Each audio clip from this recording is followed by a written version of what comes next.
मित्रों नमस्कार, मैं रोहताश गुप्ता। जैसे कि मैंने आपको बताया, आज हम लाला लाजपत राय महान महान सपूत के बारे में काव्य पाठ कर रहे हैं।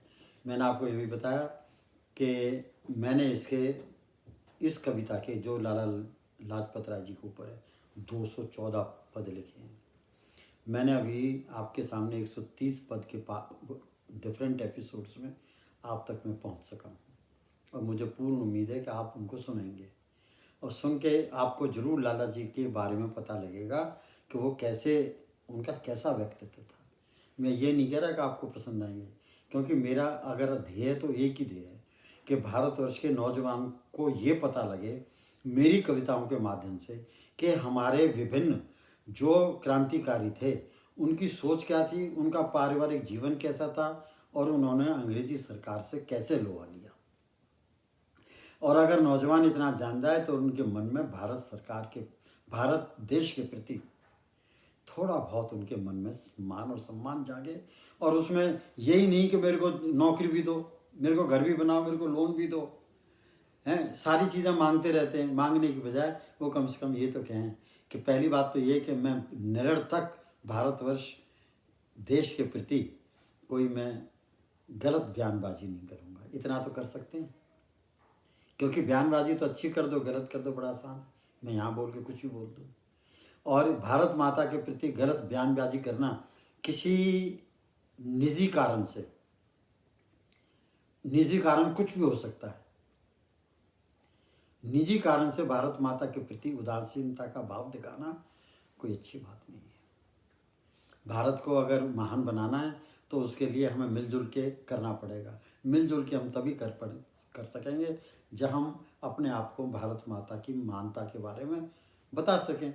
और उसमें एक उसका जो पाठ है वो है कि हम भारत माता की स्वाधीनता संग्राम को पढ़ें और स्वाधीनता संग्राम में कौन कौन से सेनानी हुए उनके बारे में पढ़ें। और फिर देखेंगे जब अंग्रेजी सरकार में हमारे यहाँ ऐसे भी लोग थे जो अरबपति थे, लखपति थे, हजारपति थे। और जबकि एक आम उसको इंडियन को हिंदी बोलने नहीं आती थी तो लाहौर जैसे शहर में, बॉम्बे जैसे शहर में, कलकत्ते जैसे शहर में जहाँ सुभाष चंद्र बोस थे लोग अंग्रेजी बोलते थे। सुभाष चंद्र बोस जी ने लिखा कि जब कलकत्ते स्कूल में पढ़ रहे थे तो आपको हैरानी होगी, वहाँ अंग्रेजी बच्चे थे बहुत ज़्यादा, क्योंकि वहाँ इतने सारे अफसर थे, हज़ारों की संख्या में अंग्रेजी अफसर, और वो भी सारे बड़े उन दोनों के ICS।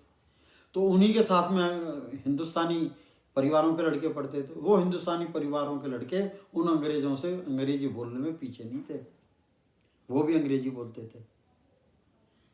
समझे नहीं समझे। और उसी टाइम पर ऐसे भी लोग थे जिनको ये नहीं पता था कि मैं भारतीय हूँ, जिसको उनको ये भी एहसास नहीं था कि हम गुलाम हैं। उनको ये भी एहसास नहीं था कि कम से कम मेरा इतना तो हक बनता है कि भाई मेरे को इस काबिल बनाया जाए कि मैं पढ़ सकूं और अपने बच्चों का, परिवार का पालन पोषण कर सकूं।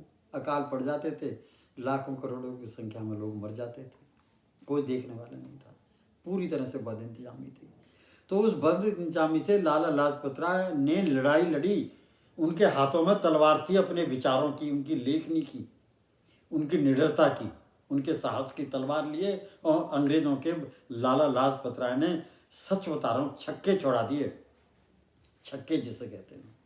तो उन्हीं के बारे में मैंने आपको तकरीबन 8 पढ़ा कर दिए। अब हम 9वें उस पर हैं। 131वें पद से शुरू करूँगा और मैं तो हाथ जोड़ के आपसे प्रार्थना करूँगा कि आप मेरे इसको पढ़ो जब भी आपको टाइम मिले, मतलब इसको सुनो। भाई आप किसी सोशल साइट पे जाते हैं तो मेरा भी यूट्यूब पर एक चैनल है। मेरा क्या एक चैनल है, मैं तो गलत बोल गया मेरा, और उसका नाम है वॉइस ऑफ पोइट्री। मेरा नाम है रोहताश गुप्ता और चैनल का नाम है वॉइस ऑफ पोइट्री। जरा पढ़ के देखो लोगों ने कैसी कुर्बानी की है और मैंने क्या प्रयास किया है। किताबें तो बहुत सारी हैं इतिहास की, वहाँ सारा जो है वो गद्य रूप में है, मैंने पद्य रूप में देखे कितने मुश्किल है। पहले लिटरेचर निकालना, फिर उसका सारा लिखना, फिर उसको सभी को कविता में कन्वर्ट करना, मैंने प्रयास किए। मैंने कोई हिमालय की चोटी पर नहीं चढ़ा हूँ, मैंने किसी पे कोई एहसान नहीं किया। ये मेरी मन की इच्छा थी, वो मैंने उसको पूरी कर रहा हूँ। और उसमें मेरी खुशी है, और खुशी और भी ज़्यादा होगी अगर आप इस चीज़ को समझ जाएं। अब मैं शुरू करता हूँ। क्रमशः गोखले गया तिलक गया, दोनों समा गए मृत्यु की गोद में।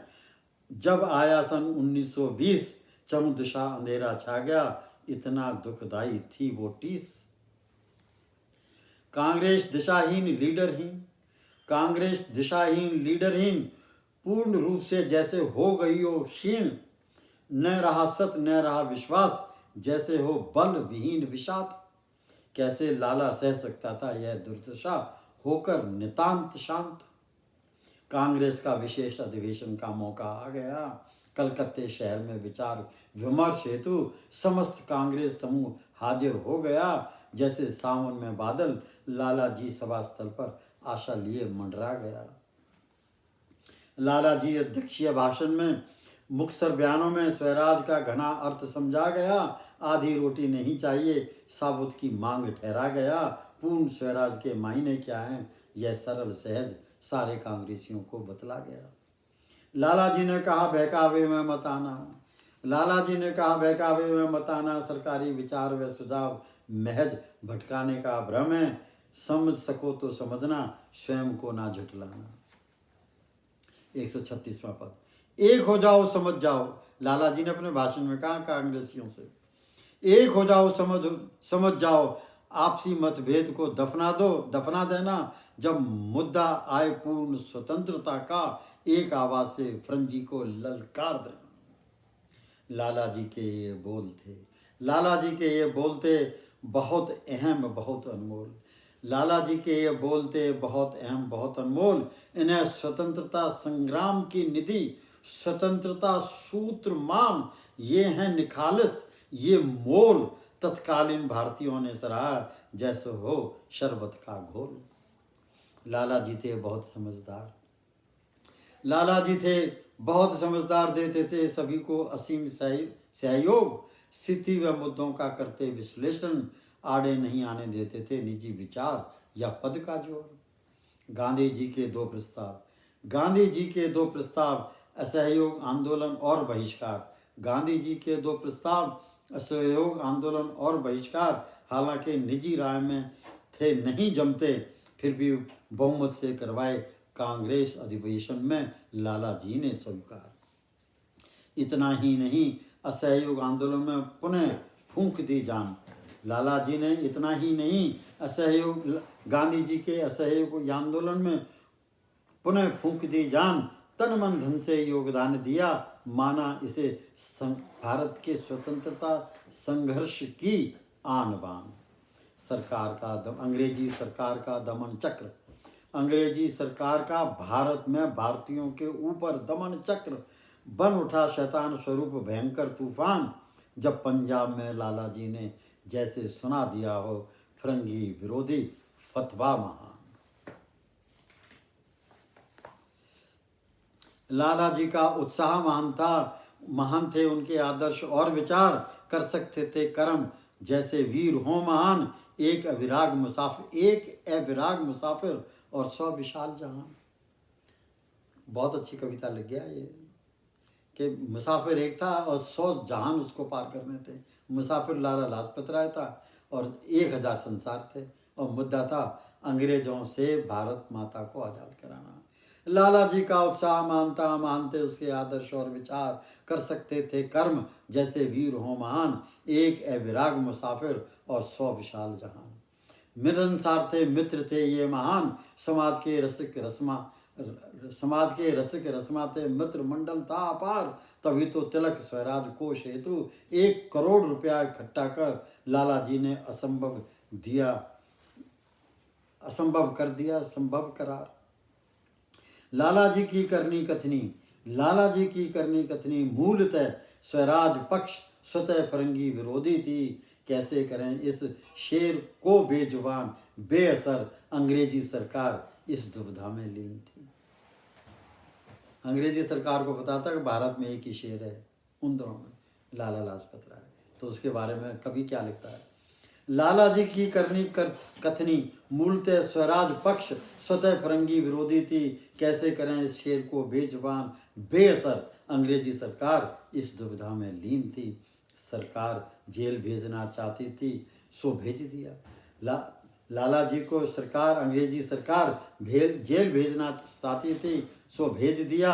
एक बहाना ढूंढा दूजा ढूंढा, गिरफ्तारी की बिसात बिछा दी, 1.5 वर्ष की सजा सुनाई और जेल करवा दी।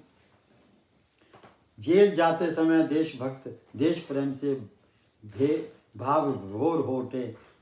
लाला जी के जेल जाते समय देशभक्त देश प्रेम से भाव विभोर हो उठे। भाव विभोर होने के भावों से ही परिधान बनाया, लोगों में आह्वान किया। राष्ट्र प्रतिष्ठा मातृभूमि प्रतिष्ठा ऐसे ही संजोए रखना जैसे हो ईश्वर का साया। ये कही जेल जाते हुए उन्होंने। आत्मा पर वार शरीर पर भी वार, आत्मा पर वार, लाला जी के आत्मा पर वार, उनके शरीर पर भी वार। यातनाएं इतनी दी जेल में, लाला जी को यातनाएं दी इतनी जेल में कि लाला जी को हो गया क्षय रोग का वार, शरीर से टूट गया, बीमारी से लाला हो गया लाचार। तब देखोगे फिर भी अंग्रेजी सरकार हार गई, विवश हो गई। लाला जी की 16 अगस्त 1923 को बिना शर्त जेल से रिहाई हो गई। न आड़े आ सका खराब स्वास्थ्य, न आड़े आ सका खराब स्वास्थ्य, न आड़े आ सका फरंगी का भय। मूक होकर नहीं बैठ सका ये भारत सपूत, तुरंत अगुआ नेताओं से मिला ये साहसी शूरवीर। वीर सावरकर मन को भा गया, वीर सावरकर लाला जी के मन को भा गया। अरविंद घोष लाला जी के विचारों पर छा गया। लाहौर शहर को ठिकाना बना, लाला जी ने पीपुल नामक अखबार छापा। पीपल्स, अंग्रेजी में पीपल। लाहौर शहर को ठिकाना बना, लाला जी ने पीपल माने जन समूह नामक अखबार छापा। फिर से भारत के पत्रकारिता पर लाला जी गगन बनकर छा गया। अब मैं इस एपिसोड को यहीं विराम देता हूँ। आपका धन्यवाद। दूसरे एपिसोड में फिर मैं उपस्थित होता हूँ।